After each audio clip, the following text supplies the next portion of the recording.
वकील को किसी कानून के आधार पर जाना पड़ता है और अपनी केस वो आगे रखता है और उसे बाहर निकालने की कोशिश करते हैं कानून व्यवस्था के आधार पर, ठीक है?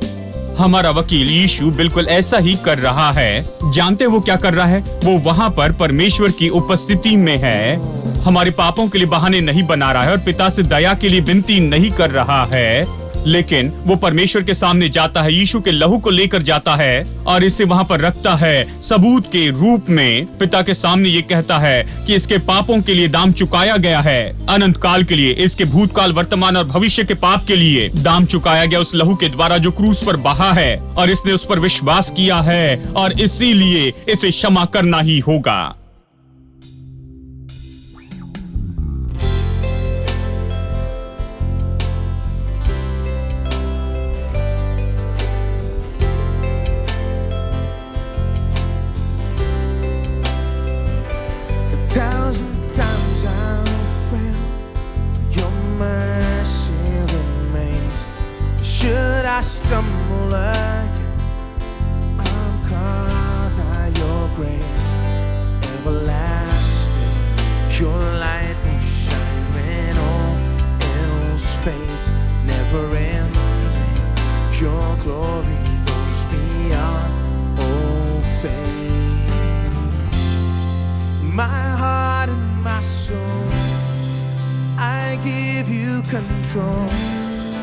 Consume me from the inside out, Lord. Let justice and praise become my embrace, to love you from the inside out.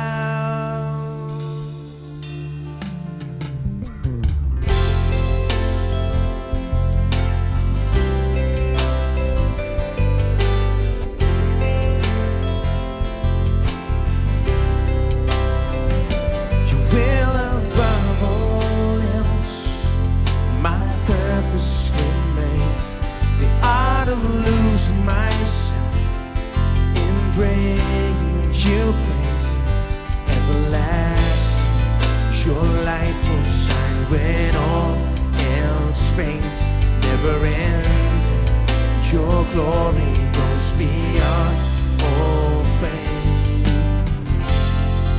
My heart and my soul, I give you control. Consume me from the inside out, Lord. Let justice and praise become my embrace, to love you from the inside out. Everlasting, your light will shine when all else fades. Never ending, your glory goes beyond all fame. And the cry of my heart is to bring you praise from the inside out of my soul. Cries out, everlasting, your light will shine when all else fades. Never ending, your glory goes beyond all fame.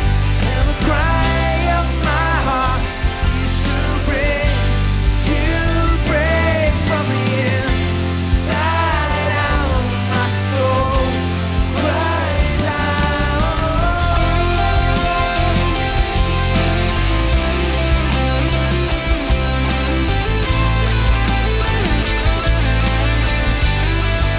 Oh, my soul cries out to you, O Lord.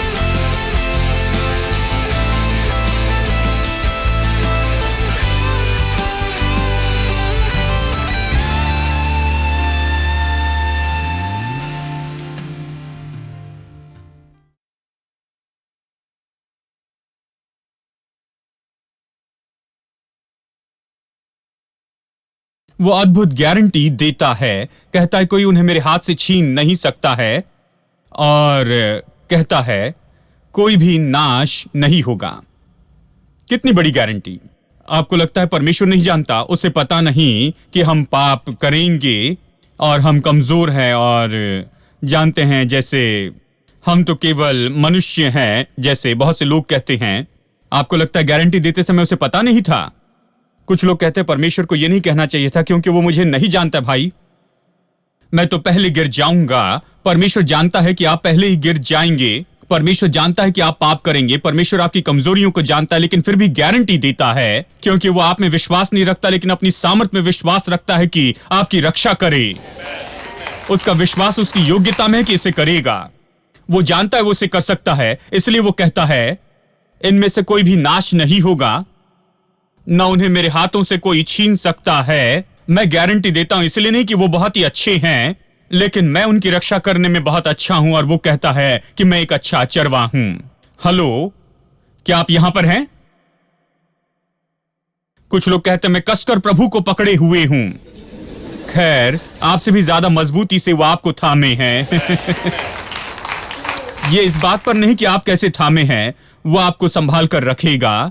ये तो वो आपको थामे हैं और उसकी पकड़ कभी ढीली नहीं होगी और वो अंत तक आपको थामे रहेगा। उसने आपको अपने सामर्थी हाथों में रखा है, इसलिए अपने जीवन में परमेश्वर के हाथ का अनुभव कीजिए।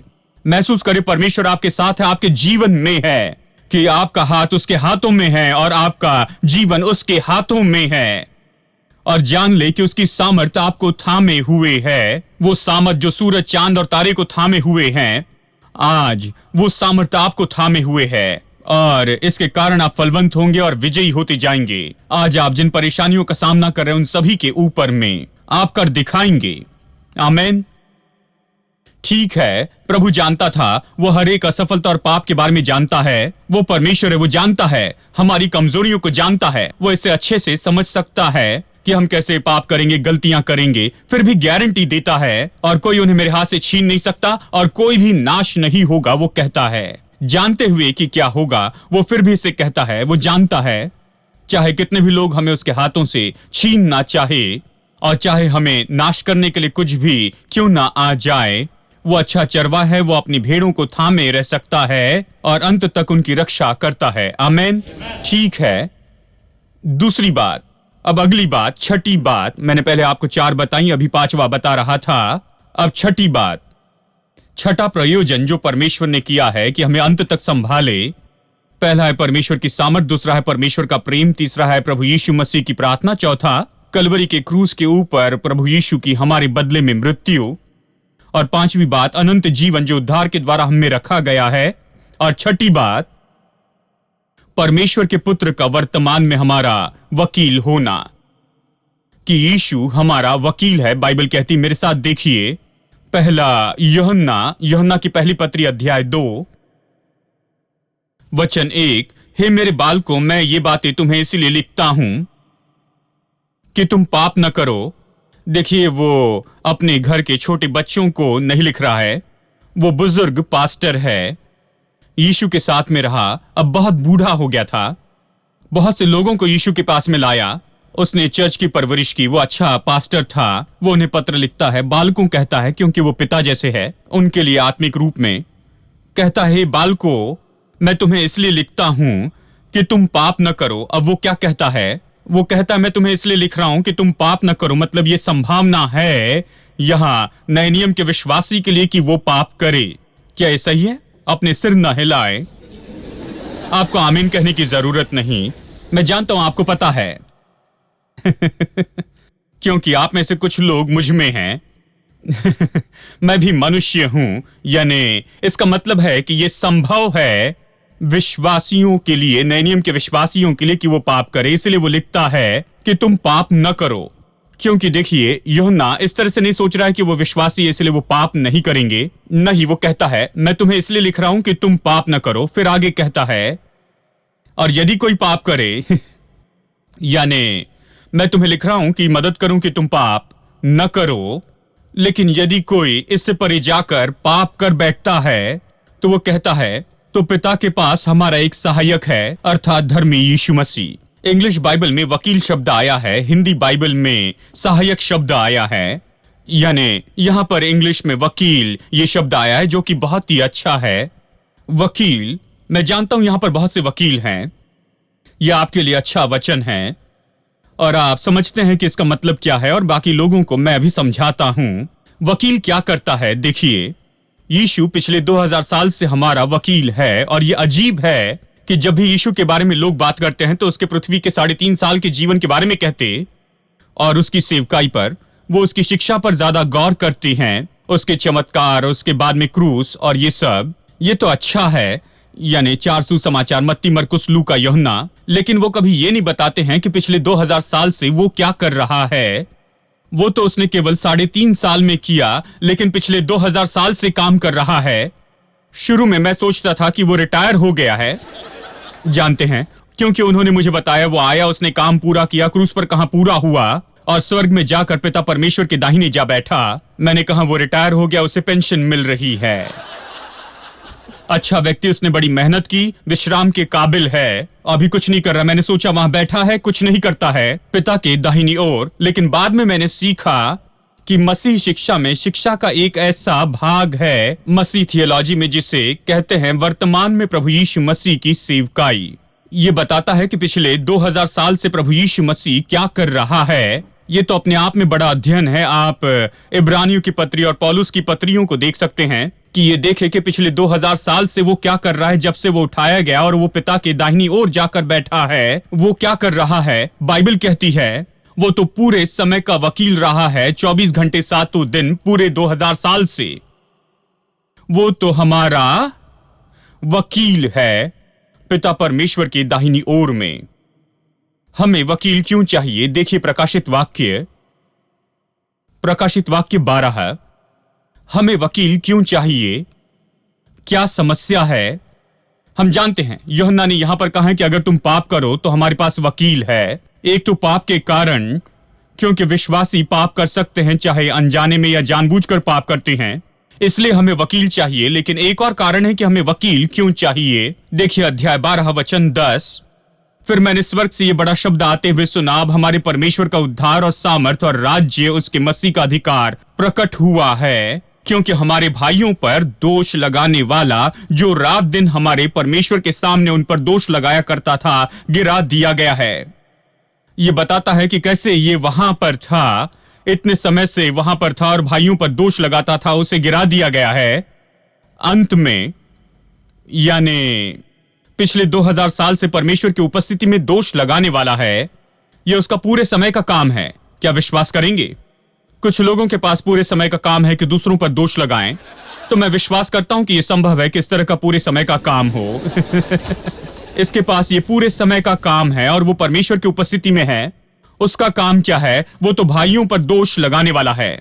हमेशा परमेश्वर के सामने वो जाता है और वो दिखाते जाता है आपकी और मेरी गलतियों को। ओ, तुम्हें पता है सैम ने आज क्या किया? तुम्हें पता है इसने क्या किया? उस बहन को देखो जो बैठी है, वो आदमी जो बैठा उसे देखो, जानते उसने क्या किया? इस तरह का 24 घंटे का उसका काम है। मतलब वो ऐसे ही करते रहता है, क्योंकि बहुत से दोष लगाने हैं, उसके पास में शायद समय नहीं होगा। जानते हैं उसके पास बड़ी सूची है, वो परमेश्वर के सामने जाता है, भाइयों पर दोष लगाता है दिन और रात, क्योंकि दिन काफी नहीं है, इसलिए रात भी चाहिए। दोष लगाता है, इतना ज्यादा दोष, जरा कल्पना कीजिए, इतना ज्यादा दोष लगाता है। और इसलिए हमारे पाप के कारण अगर पाप किया तो वकील है, और वहां ऊपर दोष लगाने वाला है, इसलिए वकील है। अब वकील क्या करता है? अब देखिए, कुछ लोग ये सोचते हैं कि यीशु वहां पर वकील के रूप में बैठा है परमेश्वर के सामने। वो हमारे पाप के लिए बहाने बनाते चले जाता है। जैसे वो परमेश्वर के पास जाकर कहेगा, पिता इस व्यक्ति को माफ कर दे, क्योंकि इसका पिता भाग गया था और ये तो शराबी है, घर में पैसा नहीं देता है घर के सारे खर्चे के लिए, तो इसने जाकर 1 बोरा चावल चुरा लिया है।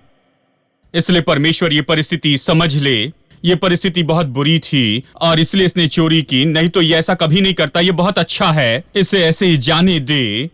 क्या आपको लगता है यहां पर कोर्ट में ऐसे ही काम चलेगा? अगर कोई चोरी करता है और वकील जाकर कहते हैं ये लड़का अच्छा था, इसने पहले कभी ऐसे नहीं किया, पिताजी की नौकरी चली गई या ऐसा ही कुछ हुआ, परिवार गरीबी में था इसलिए चोरी की, लेकिन ये काम नहीं करेगा। लोग तो उनके लिए दुख महसूस करेंगे, लेकिन कानून के कोर्ट में ये काम नहीं करेगा। कोर्ट में केवल कानून की बात होती है, वो आप पर कानून लागू करेंगे, चाहे आप कुछ भी कहें, आप रोकर उन्हें ऐसे बहला नहीं सकते हैं। जानते हैं कानून से होना चाहिए, यानी यीशु वकील के रूप में वहां पर बैठकर हमारे पापों के लिए बहाने नहीं बना रहा है। और कुछ लोग इस तरह से सोचते हैं कि यीशु वहां बैठा है परमेश्वर के सिंहासन के सामने और वो पिता को उकसाते चले जाता है कि वो दया दिखाती जाए हम पर। कहता है परमेश्वर तू दया कर, ओ प्लीज परमेश्वर इन पर दया कर, इसे दंड न दे, इसके हाथ पैर मत तोड़, इसे मत मार, बस इसे जाने दे, बस एक और बार जाने दे, मैं विनती करता हूं। वो सोचते हैं इस तरह का काम वो कर रहा है वकील के रूप में। नहीं, कानून के कोर्ट में इस तरह से नहीं होता है। जानते हैं कोर्ट की परिस्थिति में अगर वकील जाकर जज से ये कहते हैं ओ प्लीज सर इन्हें दंड मत दीजिए, इन्हें जाने दीजिए, एक और बार जाने दीजिए, मैं निश्चित करूंगा कि अगली बार अच्छे से व्यवहार करे, ये सब काम नहीं करेगा।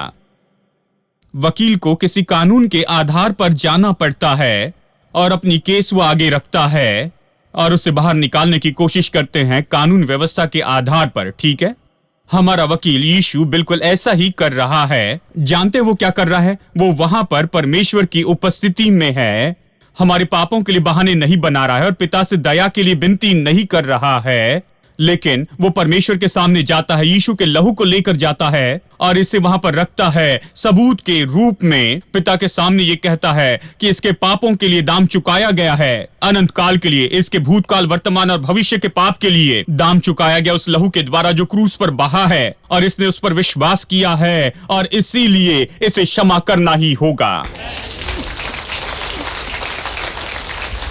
क्योंकि स्वर्ग का कानून ये कहता है कि जो पाप करता है उसे मरना ही होगा, पाप की मजदूरी मृत्यु है, ये स्वर्ग का कानून है, स्वर्ग ये कानून उपयोग करेगा।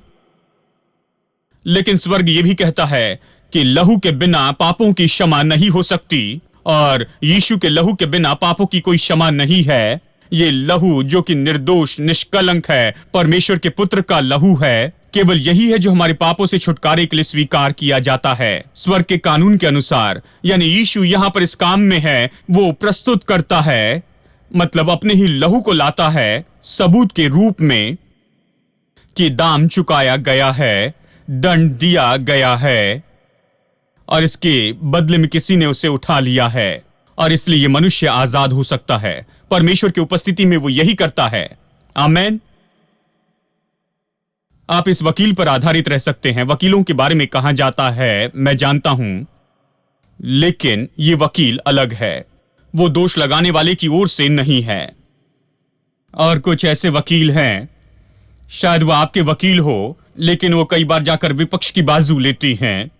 उन्हें खरीदा जाता है क्योंकि ये संसार है, कुछ लोगों को इस तरह से खरीदा जाता है, कुछ को कभी नहीं खरीद सकते। दोनों तरह के लोग होते हैं, लेकिन यीशु को कभी खरीदा नहीं जा सकता।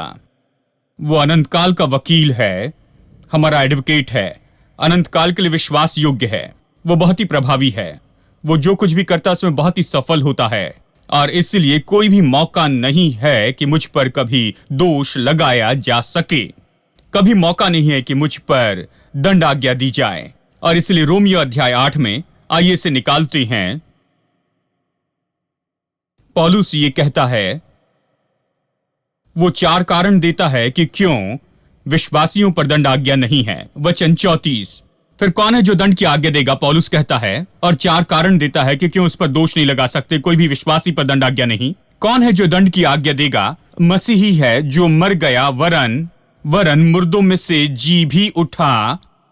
मसीह जो मरा वो मेरे पाप और दंड को उठाकर मरा, वो जी उठा। वो क्यों जी उठा? क्योंकि उसने मेरे पाप उठा लिए और उसका जी उठना इस बात का सबूत है कि उसने सफल रीति से मेरे पापों को उठाया। परमेश्वर इससे संतुष्ट हुआ है, इसलिए मुर्दों में से जिलाया गया। वो परमेश्वर का पुत्र है, वो इसलिए नहीं मरा कि वो हमारे जैसे और उससे मरना होगा। वो जीवन का राजकुमार है, वो इसलिए मरा हमारे कारण, हमारे पापों के कारण ही। जब परमेश्वर ने उसे जिलाया, परमेश्वर ने कहा ये पूरा हुआ, काम पूरा हो गया, पाप से निपटा गया, अब तुम्हें मरे रहने की जरूरत नहीं, इसलिए वो उसे जिलाता है, इसलिए उसे मुर्दों में से जिलाता है। पौलुस इसे सबूत के रूप में उपयोग करता है और वो कहता है, नंबर 1 कारण है कि तुम मुझ पर दंड आज्ञा नहीं ला सकते क्योंकि वो मरा, वो मेरे पापों और दंड को उठाकर मरा।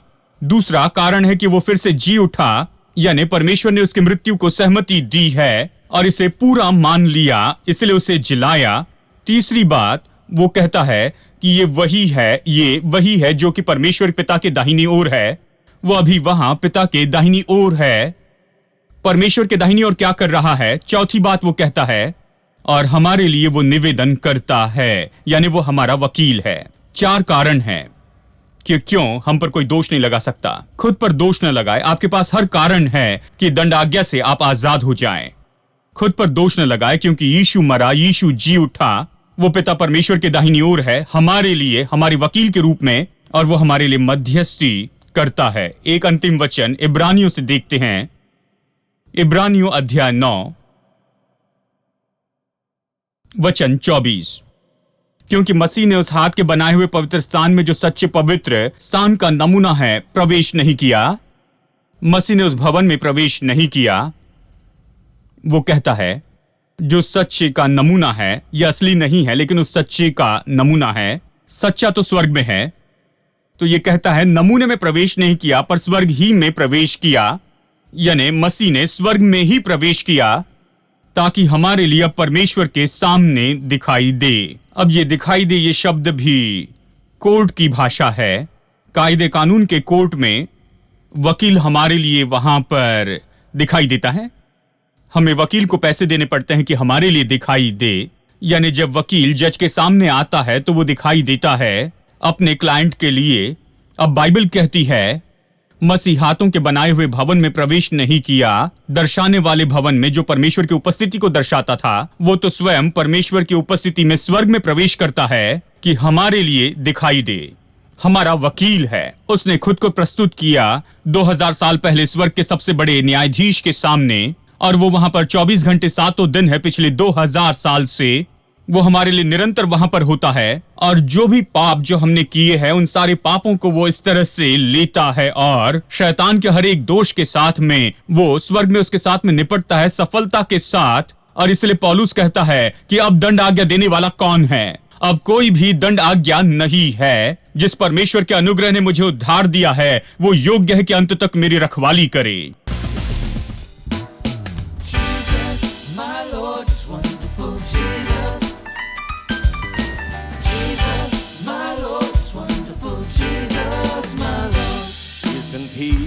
Wonderful, wonderful, wonderful, isn't Jesus my Lord? Wonderful. Eyes have seen, ears have heard, it's recorded in God's word. Isn't Jesus my Lord? Wonderful. Isn't He wonderful, wonderful, wonderful? Isn't Jesus my Lord?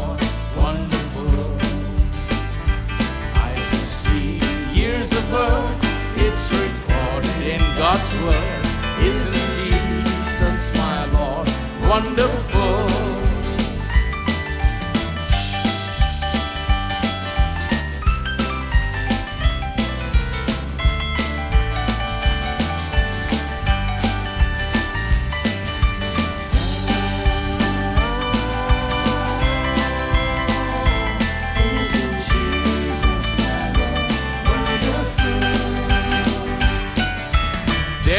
Within my heart a melody, Jesus whispers sweet and low,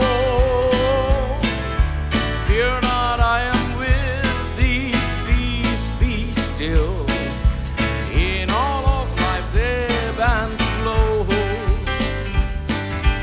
Jesus, Jesus, Jesus, sweetest name I know, fills my every longing, keeps me singing as I go. Jesus, Jesus, Jesus, sweetest name I know, fills my every longing, keeps me singing as I go. Soon He's coming back to welcome me, far beyond the starry sky.